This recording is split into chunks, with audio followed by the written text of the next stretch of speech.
성경을 읽겠습니다. 창세기 41장.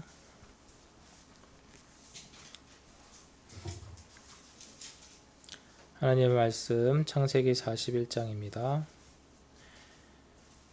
만 2년 후에 바로가 꿈을 꾼즉 자기가 나일 강가에 서 있는데 보니 아름답고 살찐 7 암소가 강가에서 올라와 갈밭에서 뜯어먹고 그 뒤에 또 흉하고 파리한 다른 7 암소가 나일 강가에서 올라와 그 소와 함께 나일 강가에서 있더니 그 흉하고 파리한 소가 그 아름답고 살찐 7 소를 먹은지라. 바로가 곧 깨었다가 다시 잠이 들어 꿈을 꾸니 한 줄기에 무성하고 충실한 7 이삭이 나오고 그 후에 또 가늘고 동풍에 마른 7 이삭이 나오더니 그 가는 7 이삭이 무성하고 충실한 7 이삭을 삼킨지라.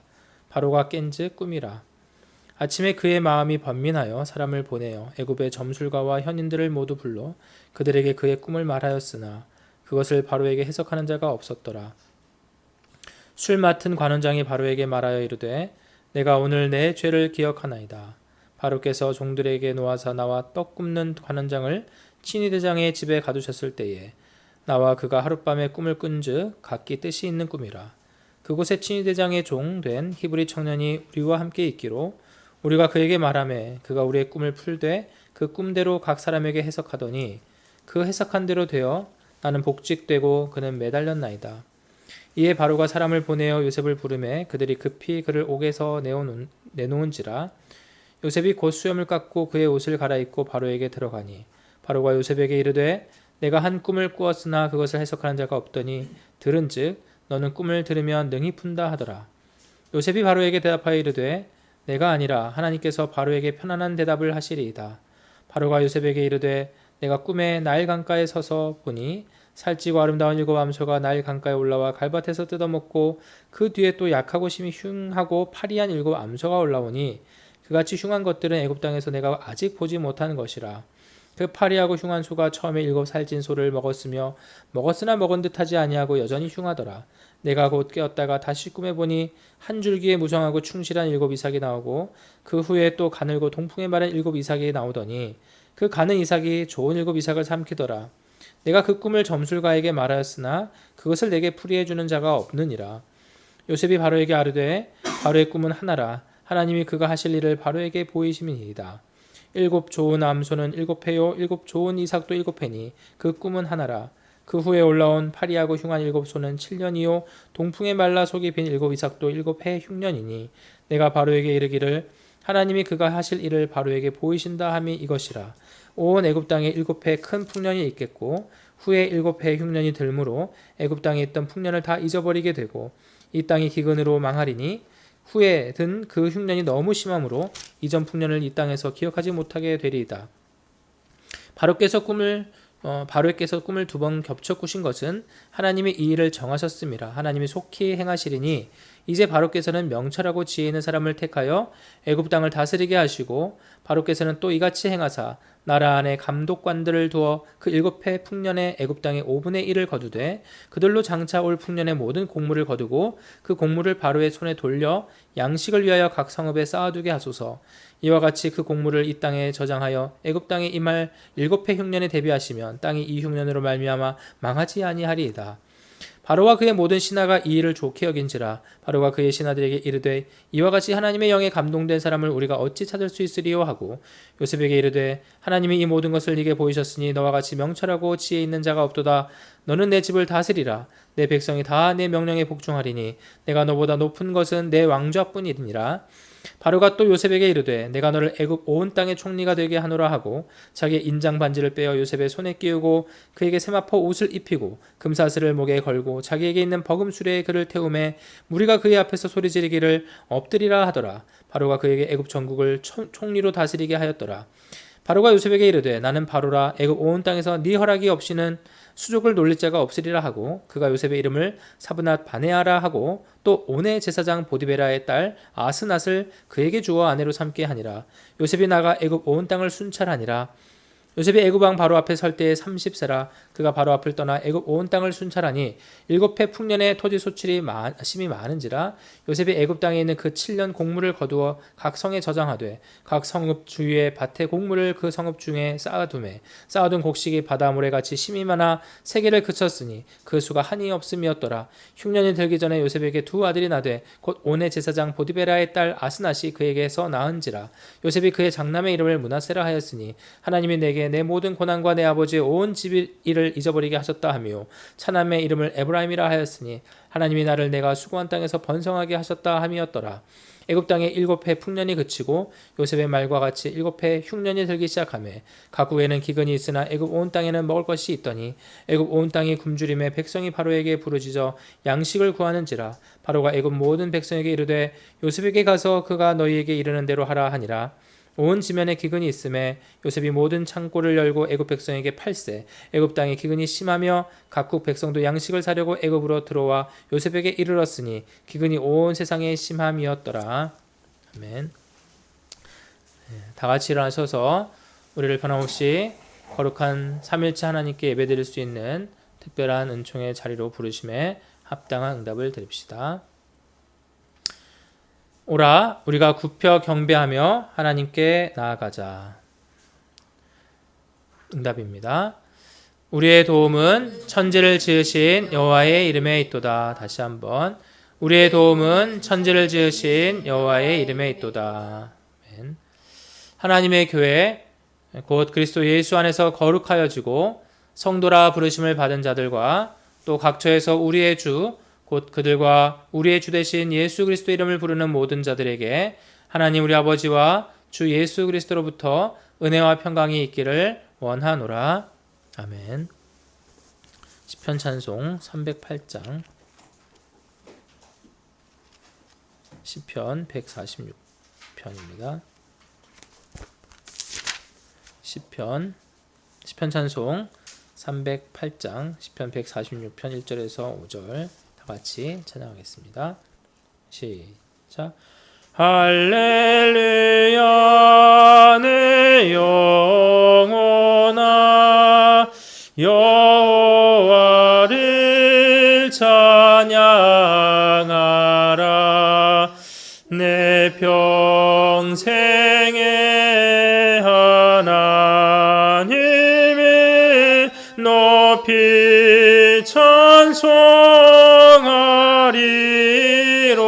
찬송하리로다. 도리미 없는 인생 인지하지 말지어다. 그 호흡이 끊어지면 그도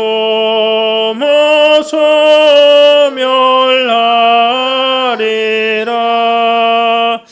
여호와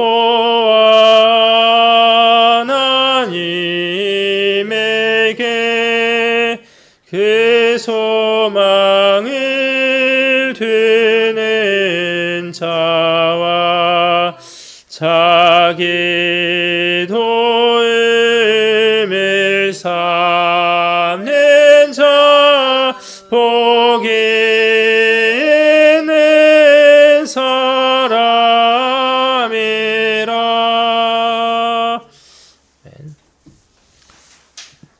문을 좀 다 닫아주세요. 영원한 도덕법으로서의 주의 계명입니다. 신명기 5장 6절에서 21절. 영원한 도덕법으로서의 주의 계명. 제가 읽습니다. 나는 너를 애굽 땅 종되었던 집에서 인도하여 낸 내 하나님 여호와라.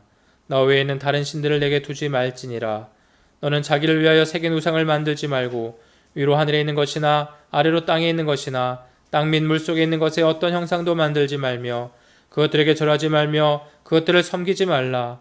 나 내 하나님 여호와는 질투하는 하나님인즉 나를 미워하는 자의 죄를 갚되 아버지로부터 아들에게로 3, 4대까지 이르게 하거니와 나를 사랑하고 내 계명을 지키는 자에게는 1000대까지 은혜를 베푸느니라. 너는 내 하나님 여호와의 이름을 망령되이 일컫지 말라. 나 여호와는 내 이름을 망령되이 일컫는 자를 죄 없는 줄로 인정하지 아니하리라. 내 하나님 여호와가 내게 명령한 대로 안식일을 지켜 거룩하게 하라.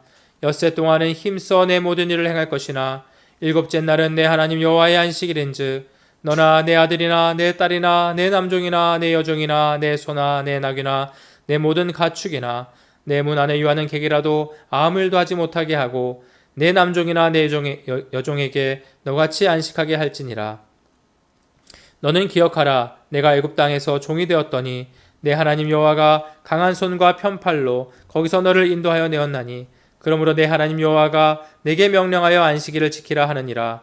너는 내 하나님 여호와께서 명령한 대로 내 부모를 공경하라. 그리하면 내 하나님 여호와가 내게 준 땅에서 내 생명이 길고 복을 누리리라. 살인하지 말지니라. 간음하지 말지니라. 도둑질하지 말지니라. 내 이웃에 대하여 거짓 증거하지 말지니라. 내 이웃의 아내를 탐내지 말지니라. 내 이웃의 집이나 그의 밭이나 그의 남종이나 그의 여종이나 그의 소나 그의 나귀나 내 이웃의 모든 소유를 탐내지 말지니라. 아멘. 이와 같은 영원한 도덕법 앞에 우리의 지난 한 주간의 삶을 돌이켜보며 잠시 참회하는 시간 갖습니다. 읊조리며 고백합니다.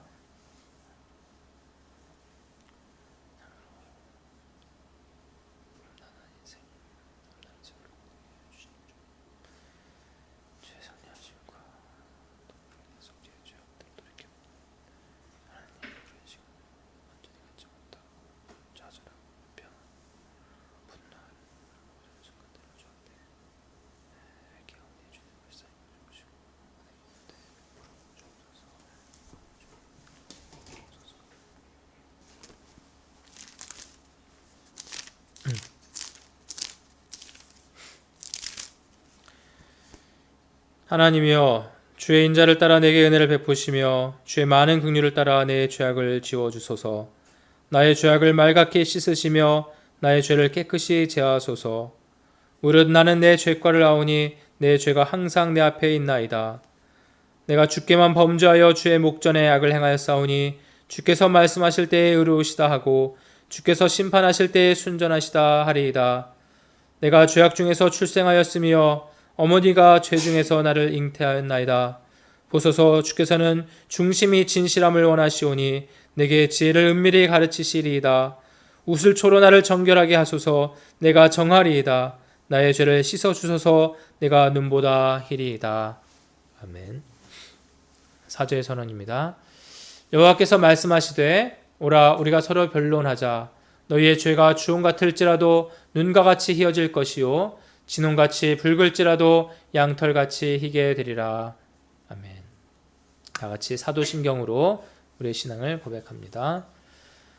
전능하사 천지를 만드신 하나님 아버지를 내가 믿사오며 그 외아들 우리 주 예수 그리스도를 믿사오니 이는 성령으로 잉태하사 동정녀 마리아에게 나시고 본디오 빌라도에게 고난을 받으사 십자가에 못 박혀 죽으시고 장사한 지 사흘 만에 죽은 자 가운데서 다시 살아나시며 하늘에 오르사 전능하신 하나님 우편에 앉아 계시다가 저리로서 산자와 죽은 자를 심판하러 오시리라.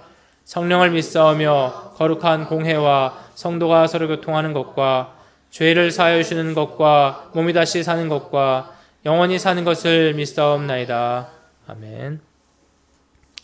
시간 시편 찬송 237장 시편 찬송 237장 시편 119편 33, 40절 찬양함으로 주 앞에 우리의 모든 것을 헌신합니다. 시작. 주여 날 가르치소서. 주의 말씀으로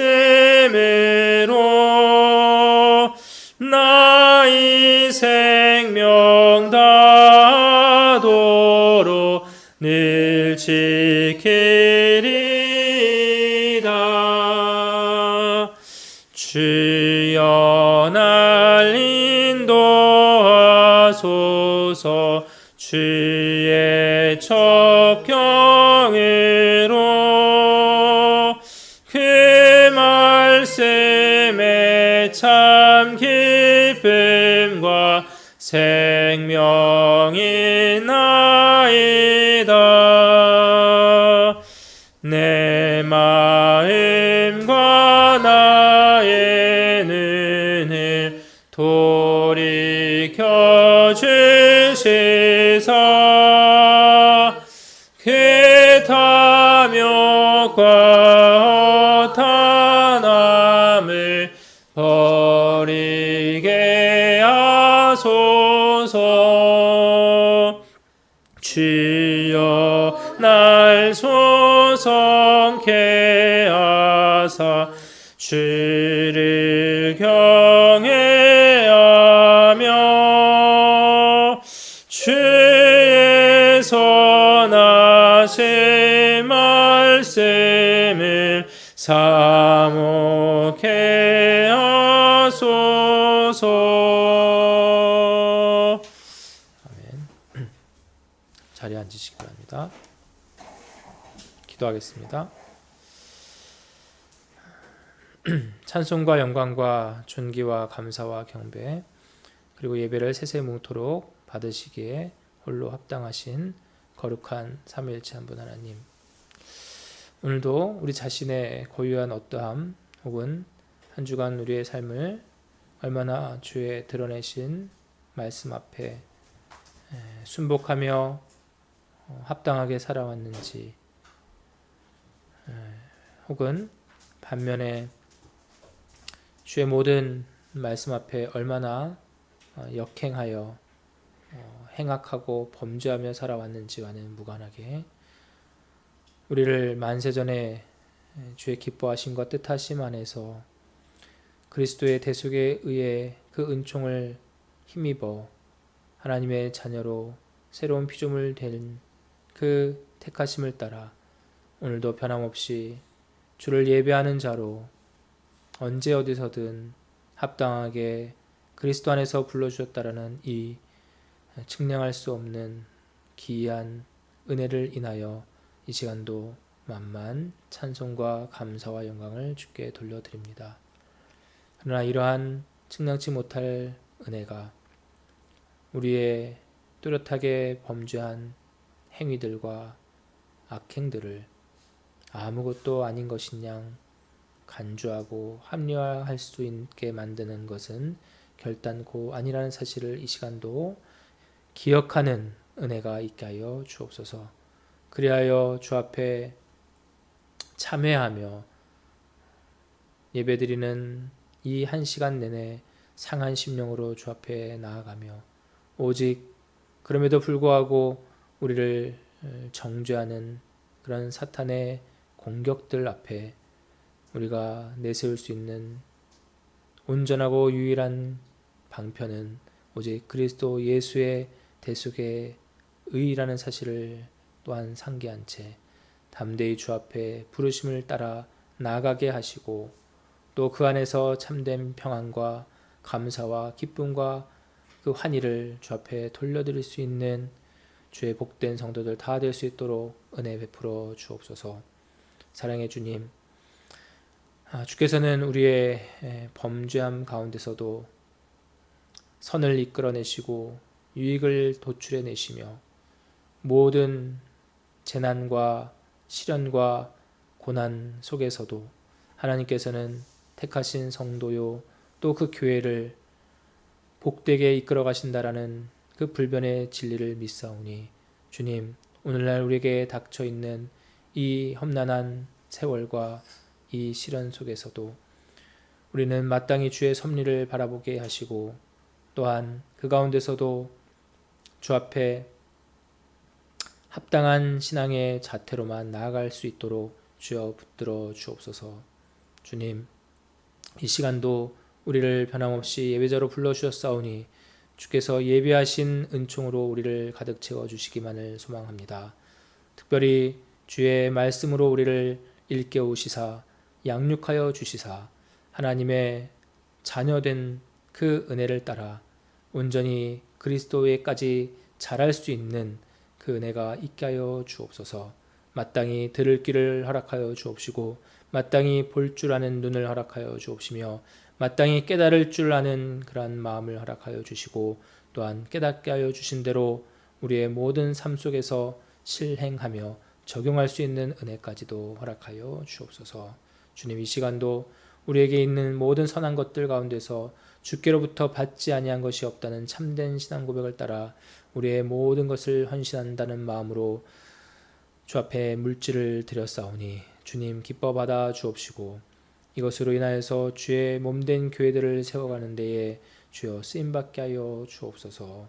주님, 예배의 시종을 온전히 주께 의탁하오며 살아계신 예수 그리스도 이름으로 감사 기도하옵나이다. 아멘.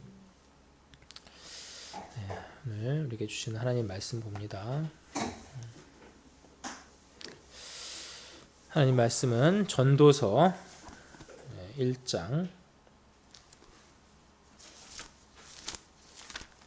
전도서 1장 1절에서 3절 그리고 12장 13절 이렇게 읽겠습니다.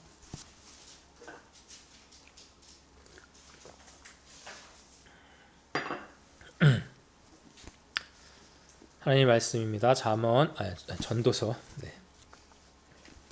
전도서 1장 1절에서 3절 12장 13절입니다. 다윗의 아들 예루살렘 왕 전도자의 말씀이라. 전도자가 이르되 헛되고 헛되며 헛되고 헛되니 모든 것이 헛되도다. 해 아래에서 수고하는 모든 수고가 사람에게 무엇이 유익한가. 12장 13절. 이래 결국을 다 들었으니 하나님을 경외하고 그의 명령들을 지킬지어다. 이것이 모든 사람의 본분이니라. 아멘. 잠시 기도합니다. 하나님 감사합니다. 오늘도 주의 전적인 은혜 가운데 우리를 예배자로 언제 어디서든 어떠한 형태이든지 간에 불러주셨음을 인하여 감사드립니다.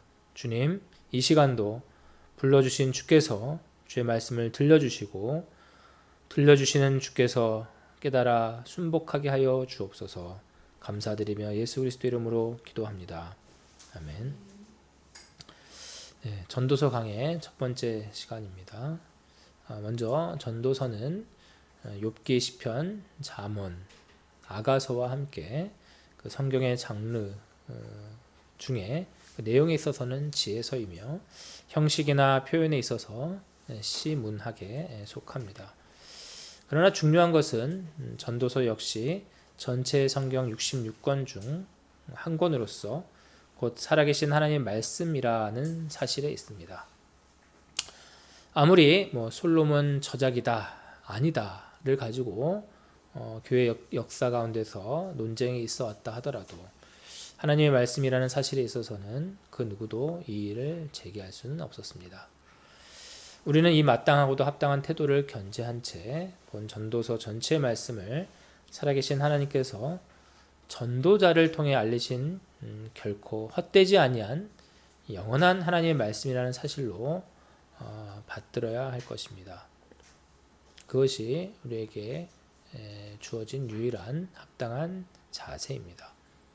먼저 전도서라는 제목의 의미가 무엇인지 살펴봅니다.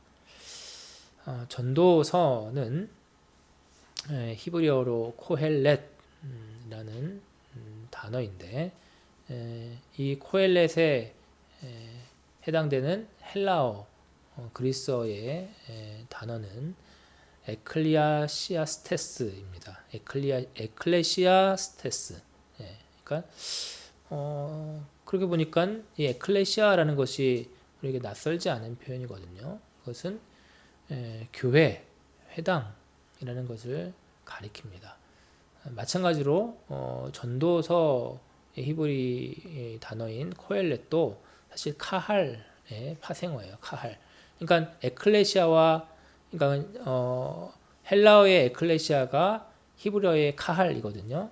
그러니까는 교회, 회당이라는 뜻이에요. 근데 거기서 파생된 단어로서 한마디로 회집된, 그러니까 그 뭐 하려고 회집을 시켰냐 했을 때는 지혜를 듣기 위해서 회집된 그런 회중, 예. 혹은 회중 앞에서 지혜를 말하는 자, 이렇게 의미를 부여할 수 있겠다라는 것입니다. 그래서 전도자라는 것은 말 그대로 도를 전하는 사람, 그래서 영역본에서는 이것을 the preacher라고도 표현합니다. 그러니까 설교자. 예. 그래서 전도서 하면은 설교하는 사람을 가리키는 거구나. 예. 이 정도로 그러니까 모아놓고 듣는 회중들 앞에서 설교를, 하나님 말씀을 전하겠다, 선포하겠다라는 그런 의미로 이해하면 될 것입니다. 이러한 사전적인 의미를 배경으로 하고 오늘 말씀을 살펴봅니다. 전도서의 첫 절이죠. 1장 1절에서 제일 처음 소개되는 표현이 무엇입니까? 다윗의 아들, 예루살렘 왕, 전도자의 말씀이라. 지금 한 대상을 가리켜서 이 전도서를 작성한 사람을 가리켜서 지금 어떤 수식어들이 붙고 있죠? 다윗의 아들이다. 또 예루살렘 왕이다. 전도자다. 이렇게 얘기를 하는 거예요. 자, 다윗의 아들. 자, 성경에 기록된 다윗의 아들은 역대상 3장에 보면 쭉 기록되어 있는데요. 먼저 헤브론에 있을 때, 그러니까 이제 통일 다윗이 이스라엘과 유다 통일 왕국의 왕으로 등극하기 전에 헤브론에 있을 때 낳았던 아들들, 그리고 예루살렘 왕으로 이제 등극하여서 통일 왕으로 등극하여서 낳은 아들들을 다 합치면 19명이에요. 19명. 역대상 3장에 보면 이렇게 쭉 열거가 되어 있습니다. 그 중에 솔로몬은 10번째 아들이었고요. 그리고 그 19명의 아들들 외에 소실, 즉 첩의 아들들은 이제 다 기록되지 아니한 첩의 아들들도 많이 있었다라고 기록되어 있습니다. 그런데 다윗의 왕위를 이어서 예루살렘의 왕이 된 사람은 바로 솔로몬 왕입니다. 솔로몬 왕. 10번째 아들, 우리가 잘 아는 밧세바의 아들이었죠. 그러므로 다윗의 아들 중에 예루살렘 왕 전도자는 결국 솔로몬을 가리킵니다.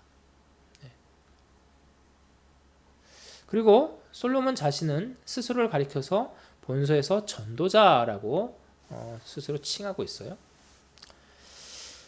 자, 솔로몬은 이집트 파라오, 즉 왕의 이집트 왕의 딸을 아내로 삼은 것 외에 모압과 암몬과 에돔과 시돈과 헷 등 온갖 이방 나라의 여인들을 아내로 삼습니다. 열왕기상 11장에 보면 기록되어 있는데요.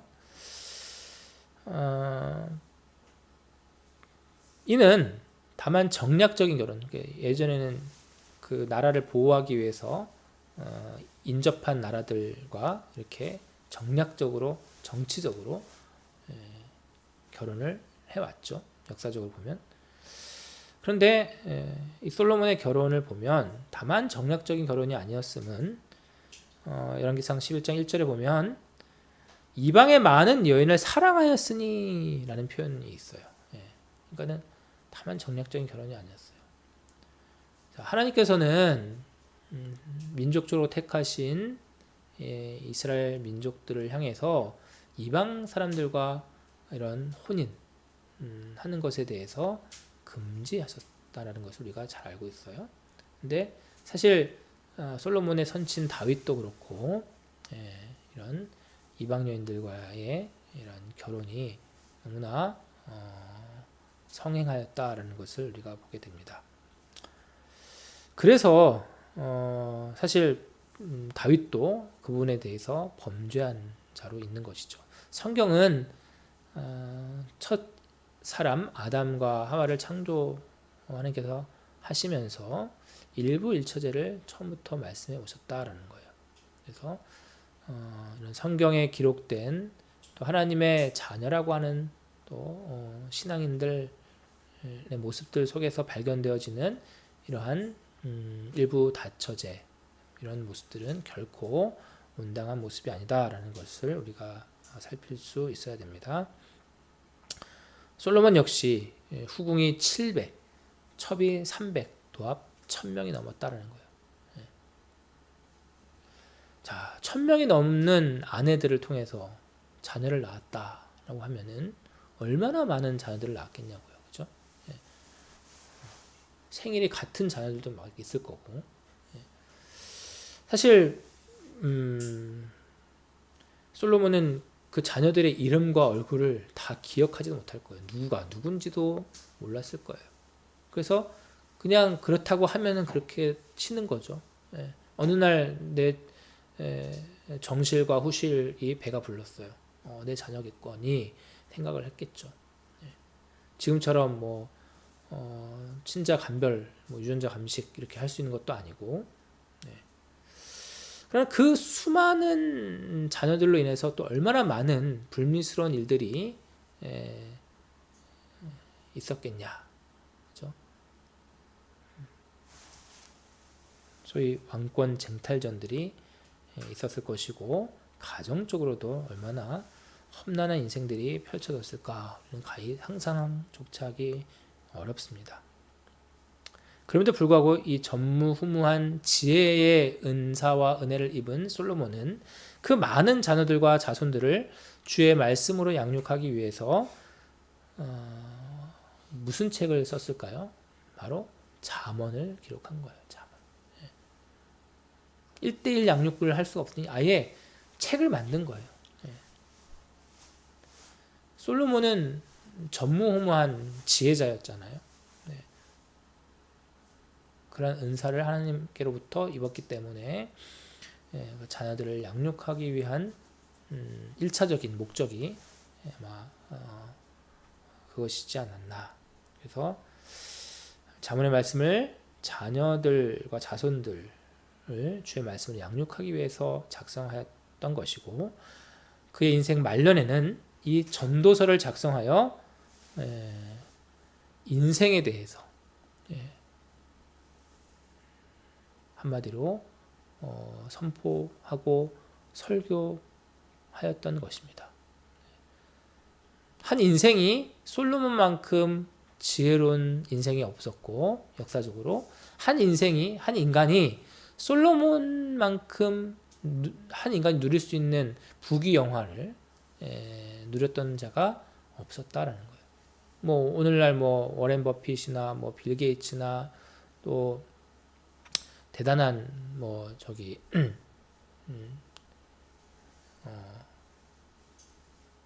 중동에 부자들이 있다 하더라도 솔로몬만큼 모든 면에서 소위 정육각형 완전체의 모든 요소들을 충족하고 남을 만한 인생을 살아간 사람은 아무도 없었고 앞으로도 없을 거다라는 거예요. 왜냐? 하나님께서 그렇게 의도를 가지고 작정하신 가운데 솔로몬을 지으셨기 때문이에요. 그러니 솔로몬이 말년에 이 전도서를 작성하였다라는 것은, 그러면서 인생을 논하였다라는 것은 아무도 반박할 사람이 없고 없을 것이다 라는 것을 알려주는 거예요. 그러니 하나님께서는 이 솔로몬을 통해서, 이 전도자를 통해서 알리시는 인생에 대한 어떤 논의는 그 자체가 진리다라는 거예요. 진리다. 그래서 우리는 그 전도자의 말을 듣고 그대로 받아들이기만 하면 된다라는 것입니다. 자, 그 전도자가 그의 첫 전도서 서두에서 화두처럼 던진 표현이 무엇입니까? 바로 헛되고 헛되며 헛되고 헛되니 모든 것이 헛되도다입니다. 이는 다 헛되다 하니까는 그건 뭐냐? 허무주의냐? 인생은 뭐 정말 다 헛된 거냐? 뭐 살아갈 가치도 없는 거냐? 뭐 노력할 것도 없고 애쓸 것도 없고 뭐하러 사는 거냐? 이렇게 반박할 수 있겠죠. 그래서 인생을 무기력하게 만들고 부정적이고 자포자기하게 만드는 그러한 선언일까요? 제가 지난주 중에 이렇게 저희 가정에 전도서를 읽읍시다 했더니 이제 일회가 전화가 와서 다 헛되니까 공부도 안 해도 되는 거 아니니까 이제 즉각적으로 이렇게 질문을 했어요. 그건 자연스러운 질문이에요. 그런 의문으로부터 이제 시작되는 거죠. 그러면서 이제 전도서를 쭉 읽고 또 읽고 알아가다 보면 그것이 아니라 어떤 의미구나라는 것을 이제 알아가게 되는 거죠. 자, 이어지는 내용을 보십시오. 3절에 보면 해 아래에서 수고하는 모든 수고가 사람에게 무엇이 유익한가? 그러니까 지금 헛되니 다 모든 것이 헛되다라는 그런 선언이 가리키는 바가 정말 모든 것이 다 헛되냐? 아니다. 지금 어떻게 제한을 두고 있는 거예요? 해 아래에서 수고하는 인생의 모든 수고가 헛되다라는 거예요. 그러니까 해 아래에서라는 제한을 두고 있는 거예요. 자, 그렇다면 해 아래라는 것이 갖는 의미는 무엇입니까? 해 아래. 해는 뭐예요? 해. 태양이죠. 태양. 태양 아래. 자, 태양의 영향을 받지 않는 사람이 있어요? 네. 태양을 중심으로 태양계가 있어요. 존재해요. 지금. 그죠?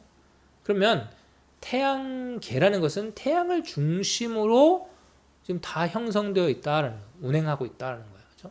태양계 안에 있는 지구는 당연히 태양의 지배 아래, 태양의 영향 아래 있다라는 의미예요. 해 아래라는 것은 그 의미예요. 지구 안에 살지 않는 인류가 있나요? 지금 우주선 타고 지구 밖에 있는, 지구 밖에 있다 할지라도 태양계 안에 있는 거죠. 태양계를 벗어나서 존재하는 것은 뭐 은하계, 뭐 그 안에 인류가 있을까요? 자, 그래서 전도자가 말하는 것은 다 헛된데, 다 헛된 게 아니라 해 아래 존재하는 모든 것들, 특히나 해 아래 수고하는 인생들의 모든 수고가 헛되다. 그러니까 지금 전도자의 지금 이 설교의 대상은 뭐 개나 강아지나 소나 양이 아니에요. 자연 세계가 아니에요. 뭐예요? 태양 아래 존재하는 사람들, 인류예요. 인류, 인생들. 그것이 바로 지금 전도자가 말하는 헛되다에 해당되는 인생들인 것입니다.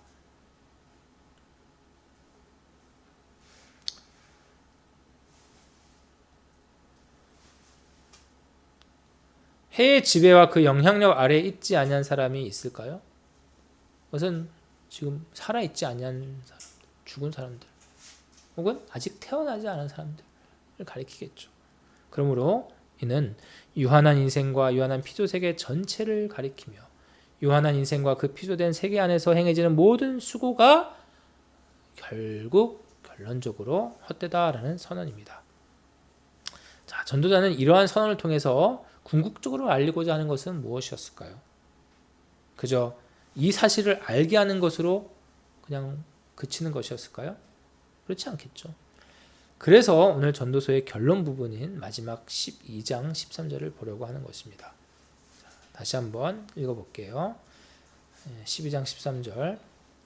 일의 결국을 다 들었으니, 그죠? 일의 결국을 다 들었으니, 일의 결국을 다 들었으니. 자, 일의 결국을 다 들었으니는 무엇을 가리킵니까? 지금 전도자가 1장 1절부터 이제 12장까지, 전도서가 12장이잖아요. 한 가지 팁을 드리면, 전도는 예수님께서 전도를 몇 명 하셨다? 12명. 네. 그래서 전도서는 12장.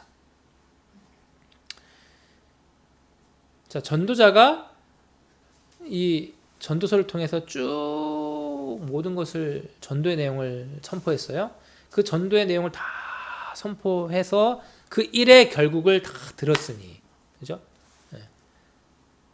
즉 나의 모든 설교의 전도의 내용을 다 들었으니 결론적으로 무엇을 하라? 하나님을 경외하고 그의 명령들을 지킬지어다. 네. 그러니까 전도자가 서두에서 화두처럼 던진 헛되니 모든 것이 헛되다. 해 아래에서 하는 인생의 모든 수고가 다 헛되다라는 것의 그 목표는 지향점은 어디에 있었다? 바로 하나님을 경외하고 그의 모든 명령을 지킬지어다라는 것에 있었다라는 거예요. 그 결론을 내리기 위해서 그 선언을 했다라는 것을 우리가 보게 되는 거예요.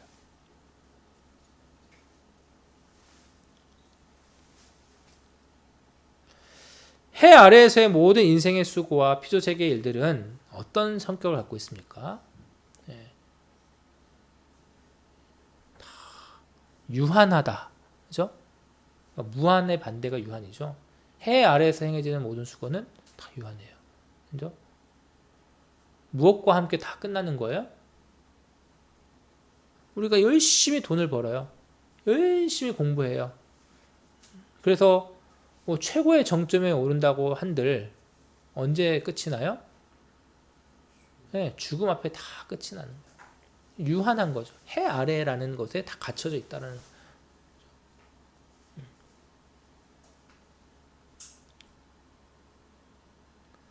그것이 바로 전도자가 서두에 이 자신의 선포의 내용을 듣는 자들로 하여금 환기시키는 거였죠. 그러면서 그 시선을 어디다 갖다 놓는다고요? 일의 결과를 다 들었으니 하나님을 경외하고 그것으로 이끈다라는 거예요. 왜냐? 해 아래에 있는 것들은 다 유한하고 끝이 있는데 하나님은 끝이 없으신 분이니까. 유한하지 아니하신, 즉 영원하신 유일한 존재, 처음도 끝도 없으신 그분 앞에 모든 인생들을 갖다 놓기 위해서 이 선포를 했다라는 것입니다. 그러면서 12장 13절에서 뭐라고 합니까? 이것이 사람의 본분이다. 본분이다. 이 12장 13절을 원어의 의미를 살려서 표현하면 다음과 같습니다. 일의 결국, 즉 결론을 너희가 다 들었다. 하나님을 경외하고 그의 명령들을 지키어라. 왜냐하면 이게 키라는 접수사가 들어가요. 왜냐하면 그것들이 전체의 사람이기 때문이다. 전인이기 때문이다. 이걸 이렇게 돼야 돼요. 콜 하 아담이에요. 키 콜 하 아담. 이게 뭐냐면 왜냐하면 키 하 그 아담이 사람이라는 뜻이잖아요. 아담이. 그래서 뭐가 전체의 사람이다. 콜이 전체라는 뜻이거든요. 홀. 그러니까 하나님을 경외하고 그의 모든 명령을 지키는 것이 전체의 사람이라고요. 그게 사람이야. 온전한 사람이라는 뜻이에요. 이해 됩니까? 영어의 표현에 보면 무엇 자체다라는 표현으로 뭐뭐 itself라는 게 있어요. 뭐뭐 itself. 그리고 in itself 하면 본질적으로 그 자체라는 의미예요. 그러니까 지금 전도자가 말하는 이 표현도 딱 이 표현이에요. 하나님을 경외하고 그의 명령을 지킬지어다. 왜냐하면 그것이, 즉 하나님을 경외하고 그의 명령을 지키는 것이 전체의 사람이기 때문이다. 그것이 바로 온전한 사람이기 때문이다 라는 거예요. 하나님을 경외하고 그의 명령을 지키는 것이 사람의 본질 그 자체다라고 말하는 거예요. 그러니 바꿔 말하면 하나님을 경외하지도 않고 그의 명령을 지키지도 않는 사람은 사람이 아닌 거예요. 갸루상처럼 사람이 아니문이다. 하나님을 경외하지 않으면 하나님을 그의 명령을 따르지 아니하면 사람이 아니다라는 얘기를 지금 하는 거예요. 웃을 일이 아니에요. 자, 그러면 하나님을 경외하지 아니하는 주변의 사람들 많이 있어요, 없어요? 자, 하나님을 경외하려면 먼저 어떻게 해야 돼요? 하나님을 믿어야겠죠. 자, 하나님을 어떻게 믿어요? 무엇을 통해 여러분들이 하나님을 믿어요? 그냥 믿어. 엄마 아빠가 믿어 하니까 믿어요? 어렸을 때는 그래요. 저도 어렸을 때는 부모님이 교회를 다니시니까는 그냥 아기 때부터 다닌 거예요. 못 모르고 다닌 거예요.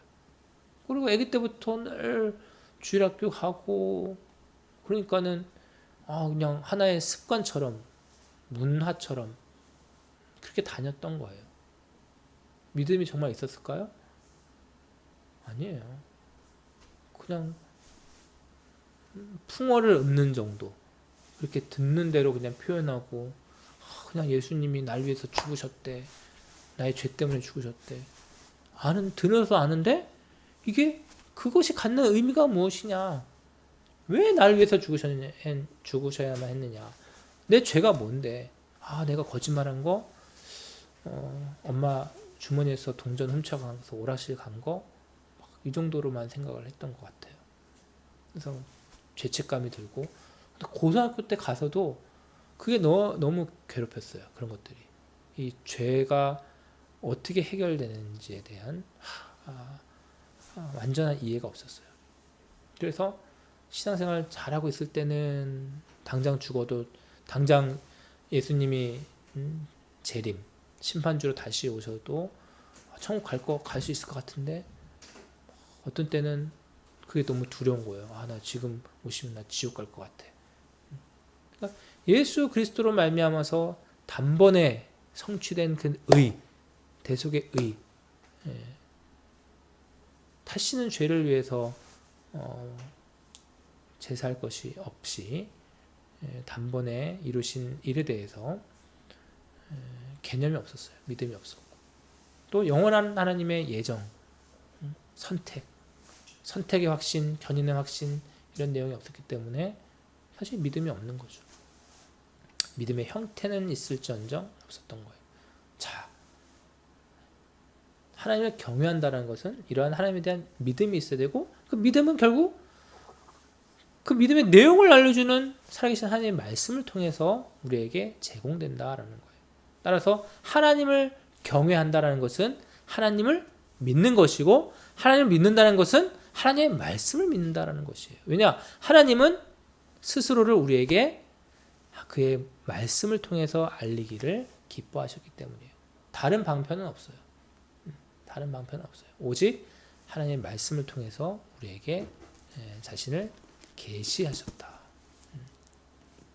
따라서 우리는 하나님을 경외하기 위해서는 어떻게 해요? 결국 하나님의 말씀을 믿어야 되는 거예요. 근데 그게 믿고 싶어요 하고 믿어지나요? 아닌 것이죠.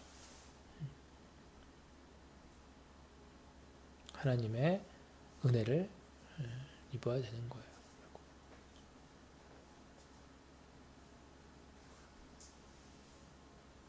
우리는 인간의 정체성에 대해서 보편적으로 생물학적인 또 심리학적인 사회학적인 관점으로 인간의 정체성에 대해서 또 철학적인 관점을 가지고 인간을 논하는 거예요. 인생이 무엇이냐, 인간이 무엇이냐, 본질이 무엇이냐, 존재가 무엇이냐. 그렇죠? 그러나 오늘 전도자는 그 인간의 정체성은 어디서부터 온다? 하나님을 경외하는 것으로. 그 경외함으로 자연스럽게 열매로 따라오는 하나님의 말씀에 대한 명령에 대한 모든 순종함에 있다라고 얘기하는 거예요.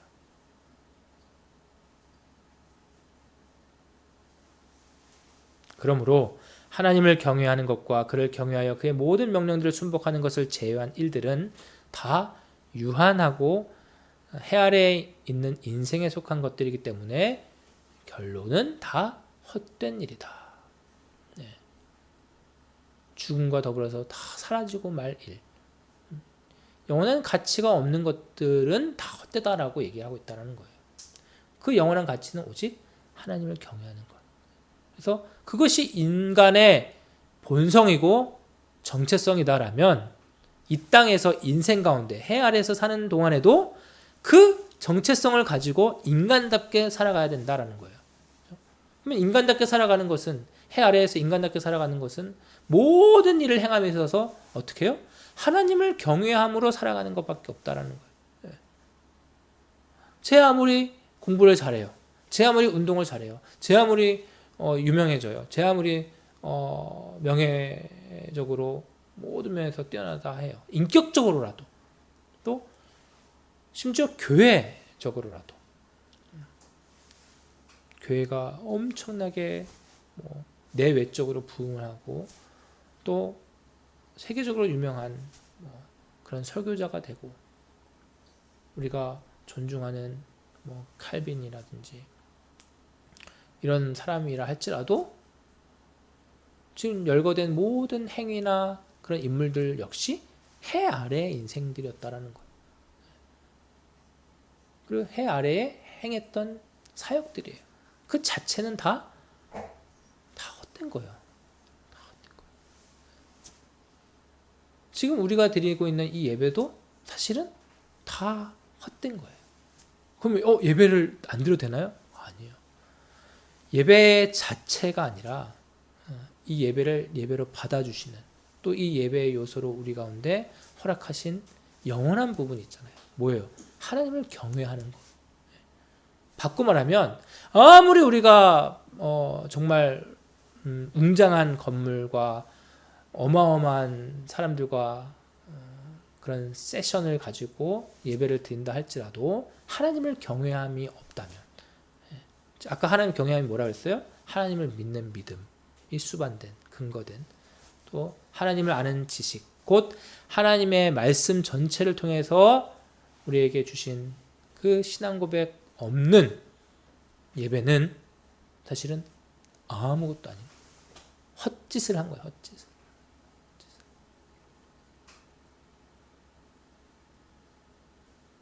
우리가 이렇게 비록 우리 가족끼리 예배를 드린다 할지라도 무엇이 하나님을 경외하는 것인지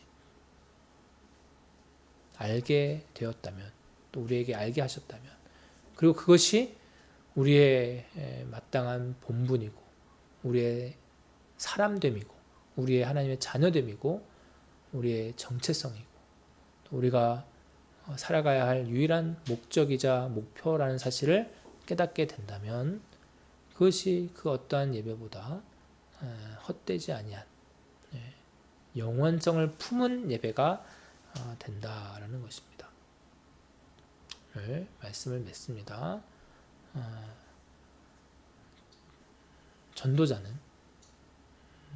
그 전도자 자체로서 의미가 있는 것이 아니라 하나님께서 뜻하심 가운데 그를 전도자로 세워주셨다. 그래서 그의 모든 인생을 통해서 솔로몬 그의 모든 인생을 통해서 하나님께서 참다운 지식 즉 헛되지 아니한 그 한 가지를 깨닫게 해주셨는데 그것이 바로 하나님을 경외합니다. 우리의 인생의 모든 수고가 그 영원성을 추구한다라고 하면 결코 헛되지 않다라는 거예요. 우리 다음에 살펴보겠지만 전도서 3장 10절에서 14절을 한번 보겠습니다. 인생을 대충 살라는 얘기가 아닙니다. 그렇죠? 전도자가 말하고 있는 그 의미를 우리가 놓치지 말아야 됩니다. 전도서 3장 10절 14절 제가 읽습니다. 하나님이 인생들에게 노고를 주사 애쓰게 하신 것을 내가 보았노라. 하나님이 모든 것을 지으시되 때를 따라 아름답게 하셨고 또 사람들에게 영혼을 사모하는 마음을 주셨느니라. 여기부터 같이 읽어볼까요? 그러나 하나님이 하시는 일의 시종을 사람으로 측량할 수 없게 하셨도다. 사람들이 사는 동안에 기뻐하며 선을 행하는 것보다 더 나은 것이 없는 줄을 내가 알았고 사람마다 먹고 마시는 것과 수고함으로 낙을 누리는 그것이 하나님의 선물인 줄도 또한 알았도다. 하나님께서 행하시는 모든 것은 영원히 있을 것이라. 그 위에 더할 수도 없고 그것에서 덜할 수도 없나니 하나님이 이같이 행하심은 사람들이 그의 앞에서 경외하게 하려 하심인 줄을 내가 알았도다. 하나님께서 인생들에게 수고하도록 노력해서 수고하도록 하셨다라는 거예요. 그러니 헛된다라는 의미는 아무 일도 하지 말라, 노력할 게 없다라는 것이 아니라 그 자체가 해 아래에서 있게 된 유한한 인생의 일들이 갖고 있는 그 한계와 그 가치를 깨달으라라는 거예요. 우리가 붙들어야 할 것은 사라지고 말 이 헛된 것이 유한한 것이 아니라 영원한 성격만이 우리가 붙들어야 할 것이다. 그것은 오직 하나님께만 속한 것이고 그래서 그것은 하나님을 경외함으로 발휘된다. 그래서 우리에게 허락하신 이 인생의 모든 노력과 수고는 하나님께서 주셨기 때문에 기쁨으로 받고 감사함으로 받아야 된다. 그 자체의 목적을 두지 말고 열심히 공부해서 내가 좋은 대학 가야지, 더 부자로서 잘 살아야지, 거기에 목적이 있지 않다라는 거예요. 지식의 탐구는, 학문의 탐구는 이 지식의 유일한 근원 되시는 하나님을 더욱더 알아가기 위한 하나의 방편이다라는 거예요. 언어를 알면 더욱더 하나님을 알아가는데 이바지합니다. 과학을 알아도, 역사를 알아도, 음악과 미술을 알아도 하나님을 더욱 알아가게 된다라는 거예요. 하나님을 더욱더 경외하게 하는 그 수단으로서만 그 가치가 있게 된다는 사실을 우리가 알아야 된다는 거예요. 일상생활도 마찬가지입니다. 사람들 간의 관계, 사회 관계, 정치, 모든 면에서 우리는 하나님을 경외하는 유일한 목적을 가지고, 목표를 가지고 인생을 살되 영혼을 살아가는 저 여러분이 되기를 주의 이름으로 소망합니다. 기도하겠습니다. 사랑해 주님 감사합니다. 오늘 우리로 하여금 전도서의 어떤 개관으로서 함께 나누게 하여 주셔서 감사드립니다. 하나님, 우리에게 이 인생을 허락하셨고 또 이 인생을 살아가는 동안에 해 아래 있지 아니한, 즉 해를 창조하신 유일한 한 분 하나님을 알아가게 하시고 믿게 하시고 경외케 하시고 경외함으로써 하나님의 모든 말씀들을 또 그 말씀에서 요구하거나 또 금하거나 또 덧붙여서 우리에게 생각하게 하시는 모든 것들에 대해서 또 깨닫게 하여 주시나니 참으로 감사드립니다. 오직 우리에게 주어진 또 허락하신 그런 인생의 노고들을 감사히 받되 그 자체에 매몰되지 않고 오직 영원한 목적을 향해 그 일들을 수단 삼아 성실하게 행하며 살아가는 주의 성도들 다 되게 하여 주옵소서. 감사드리며 예수 그리스도 이름으로 기도합니다. 아멘. 다 같이 일어나서 시편 찬송 174장입니다. 시편 찬송 174장 시편 90편 1절에서 4절 찬양합니다. 시작. 주여 주는 의리들의 거처가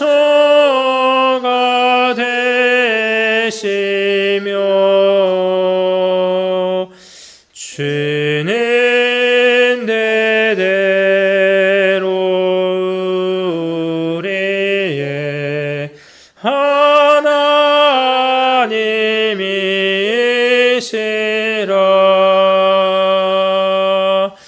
주는 땅과 세계 만물 조성하셨으니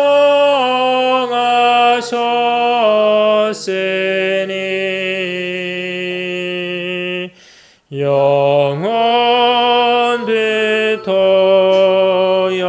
영원까지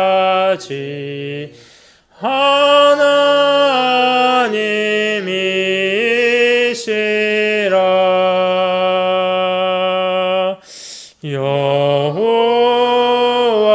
여호와는 사람들을